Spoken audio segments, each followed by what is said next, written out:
David here with another painting session. This time I'm going to try some audio and a little bit of voiceover. So we'll see how it works. GoPro audio usually tends to not be very good, especially when it's windy out like this. So I'm going to give it my best shot, I guess. We'll see what happens. I'm going to set up right here and do a vertical comp. I don't do many vertical comps, so I might as well have at it.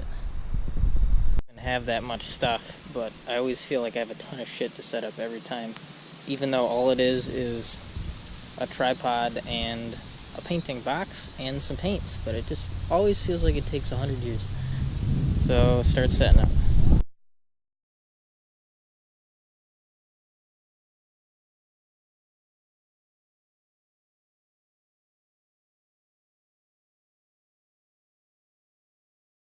In here, grab my goods.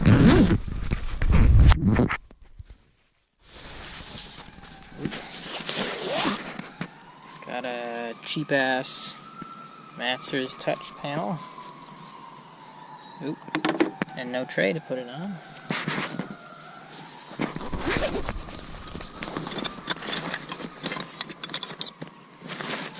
My knife's in here.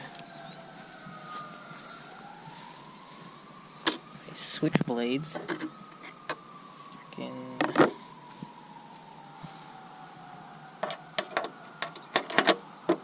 Oop. Yeah, so we'll go vertical. Piece of shit.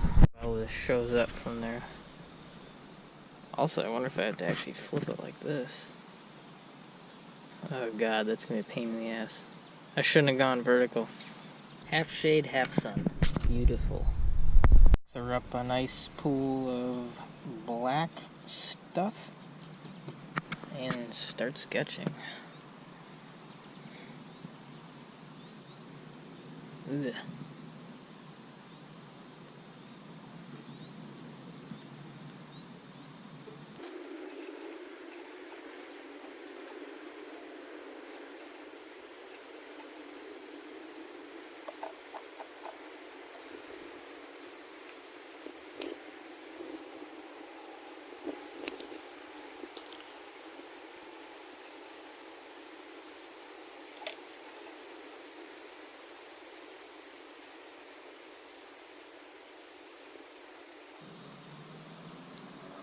It's kind of a middle ground here where the edges get very soft. There's a big patch of something or other there.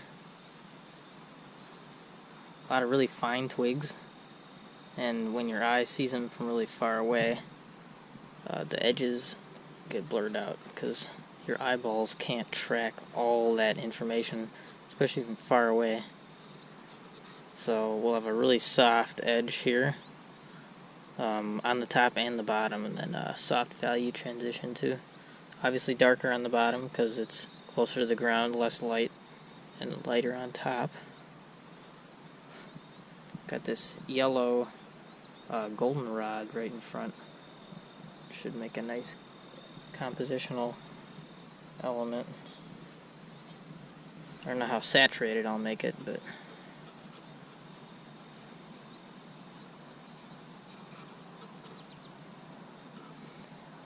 one thing I still have trouble with is sort of watching where I'm filming as I paint, because I'll go up and down the canvas and then it's like, oh, follow the GoPro where you're looking, and half the time I'm like one step behind because my brain can't do two things at once. It's like way harder than I thought.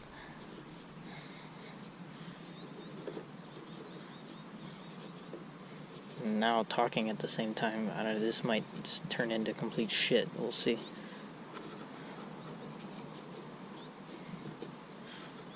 Sort of helps me get looser though, I think. Either more loose or just awful. We'll see what happens. I don't know. To paint by filling in pieces of a puzzle. So it's like one patch of color here and then one patch of color there. And really all you're doing is trying to match it as closely with what you see. So see a color, mix it, and then if it's not right, you just keep adjusting it until you think it's right, and you get as close as you can, and patch it on there, fill in each slot. Making micro comparisons. This patch of green is yellower than the other patch of green, or this patch of green is bluer than the other patch of green, and then you just kind of piece things together.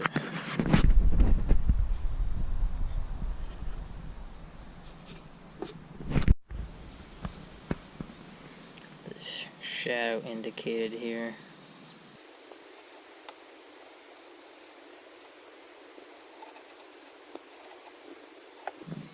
It's probably going to need to get a lot more blue. Oh, gee, yeah, I'm doing it again. Look, boom. Paint up here, film up here. Yeah, look at that orange.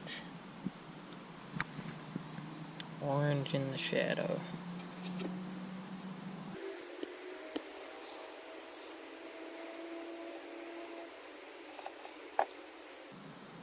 Where else do I see orange?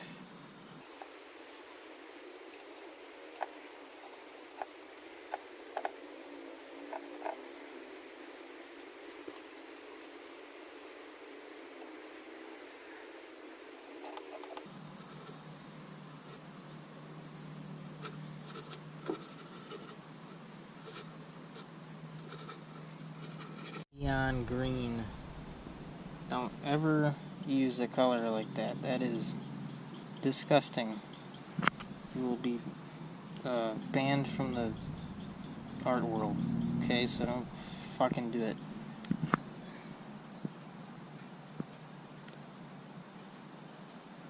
Ooh, that's dark as shit. I do not want it that dark.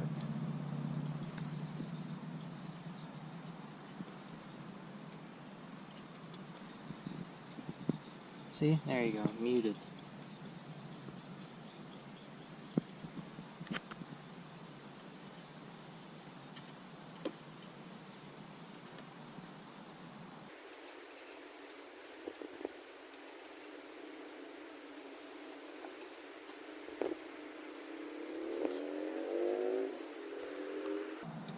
Kind of gets blue on the end here. I don't know why. But it's there. I can see it.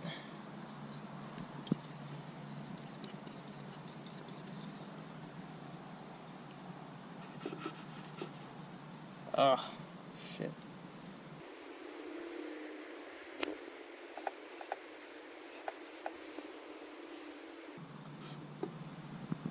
Focus on where you're painting, asshole.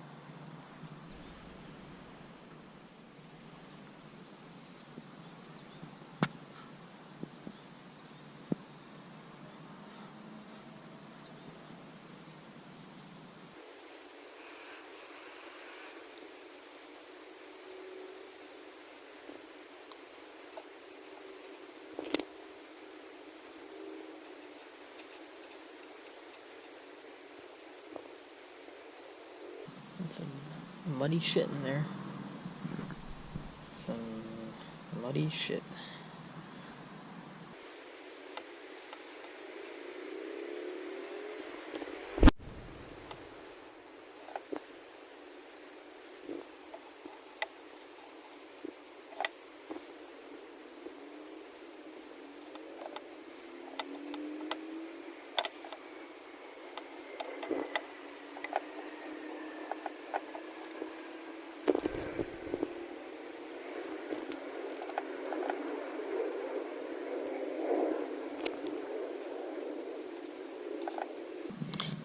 Sometimes the most important part too is just getting the canvas covered. So once you can get it covered, then you can kind of see what's going on.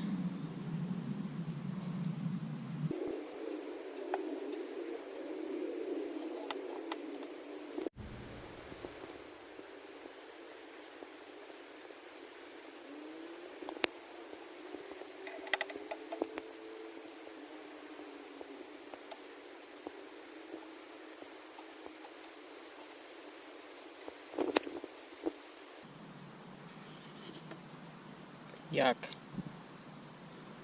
I'm getting some colors that are mixing in with my light value, and it's turning into a sappy, disgusting thing.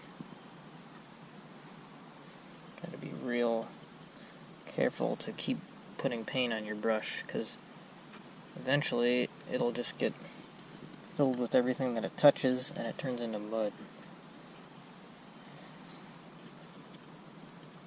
Some people say there is no such thing as a muddy color. Yeah, there fucking is.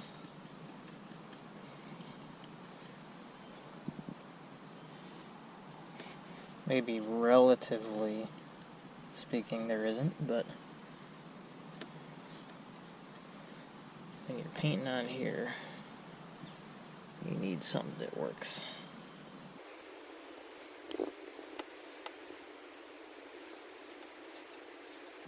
Ooh. Whew. That's fucking... Wow, I gotta stop swearing. Ugh. It's so yellow and gross.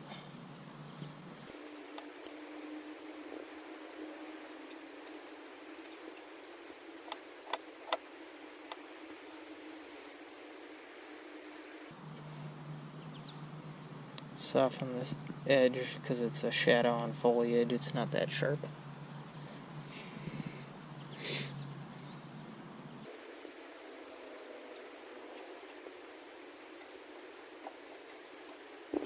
Mosquito, but oh,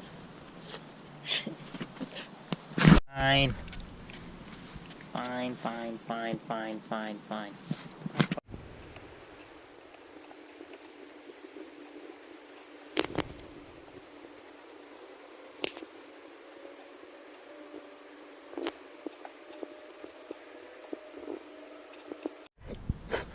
Mosquito wants to bite me, but it ain't gonna, because I am protected. Can't fucks with me now. Ugh. It's too orange, I think? Can't really tell. It's like gotta be greener somehow.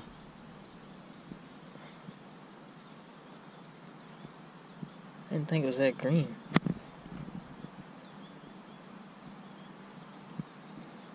Ooh, that's not bad.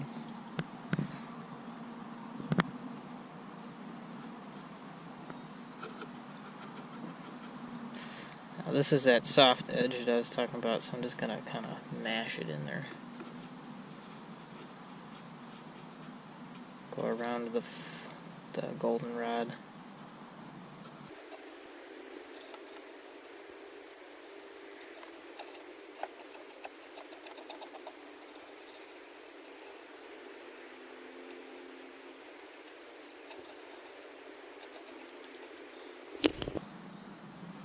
Definitely one of the things people like a lot about oil paint is that you can use what's already on your canvas, just kind of smear it around, smudge it around each other, make edges off of other clumps of paint. They kind of just work around each other. It's really nice.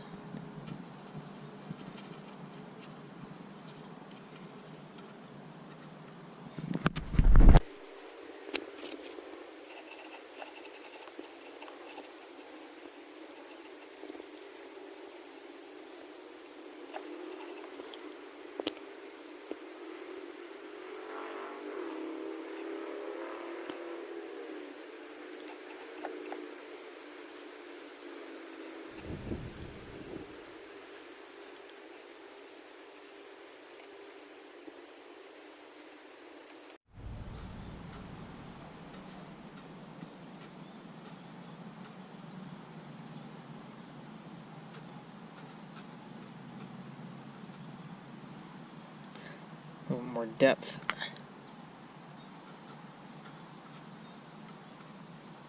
Contrast. Something I really gotta work on too.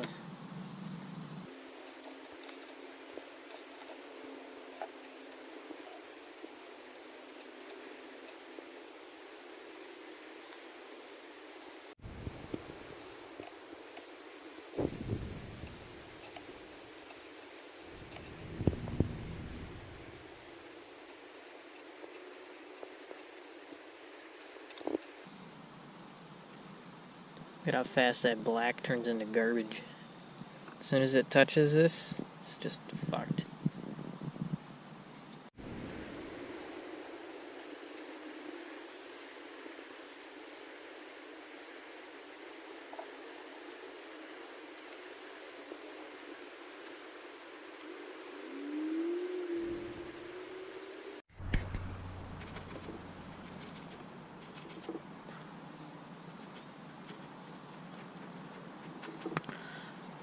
And always paint your under layers thin so that you can paint on top of it later, because if you paint thick right off the bat and you don't like something, you're going to have to really lay the paint on thick on the final stages. And that's a waste of paint.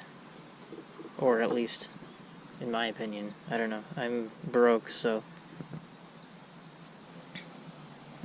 Dude, are you serious? How are you gonna bite me on my wrist? Oh my goodness.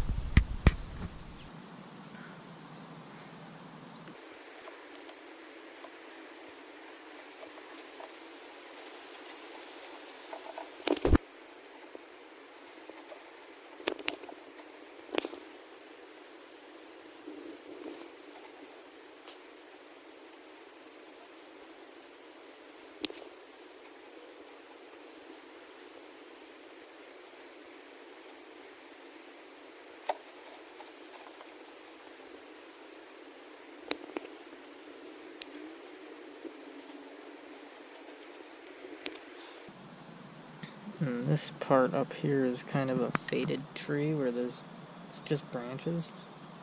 So I'm going to try to indicate that with a much lighter value and just kind of smear it along.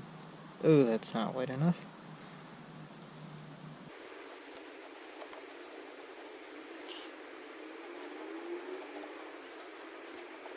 Juicy hunks on here. It's always the best part when you get to do the bright saturated hits at the end. It's always the most satisfying. Because it really pulls out the light. You can really start seeing the light hit it.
I think we're just about done here.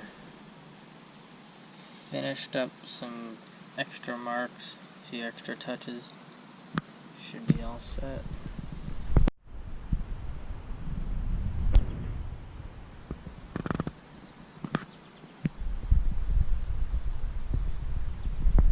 Hope you guys liked the painting video, and we'll see you in the next one.